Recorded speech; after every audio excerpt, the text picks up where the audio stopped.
What's up, Connections team? Hope everyone's having a great week. We're about to go into Roofapalooza week 3. Can you believe that we're already in the 3rd week of being in the tent? I don't know about you, but I can't believe it. It's gone by so fast.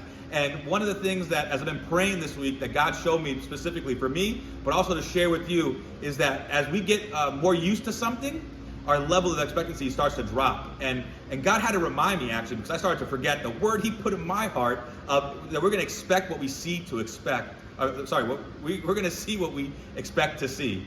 And so that simply means that if we're believing in faith for God to move, for God to do the things that we're asking and praying and believing for, that we will actually see those things. And I know that sounds pretty simple, but that's how God spoke it to me, that it is actually simple, but it's hard work. Everything of the world, everything of the week, our jobs, everything is constantly trying to pull us away from that. But I want to encourage you, as we go into this weekend, let's take some time to get with God. Let's start to pray. What are we believing for? What are we expecting to see? I don't know about you, but for me, I'm expecting that God to just do even more healing in that tent than he's already done these last 2 weeks.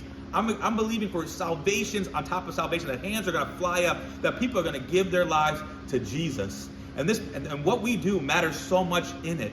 When we get to be out there, when we get to get outside of ourselves and just operate with a level of urgency that's actively looking for that one that God is bringing, that's hurting, that's broken, that's lost, that just needs a touch from him, and we see them and we connect with them and we leave them with hope, you have no idea what it does, what it does in them, what it unlocks in them, and the walls that break and allow more of God in, and allow them to step into more of what God has for them, their purpose.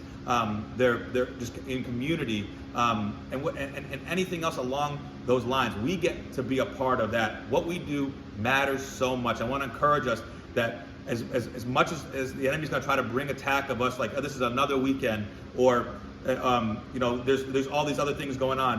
When we step on to the property on Sunday, let's get with God and get what we need, and then let's pour out from that overflow to the people that he's entrusting to us. Thank you so much for your yes. Thank you so much for what you do.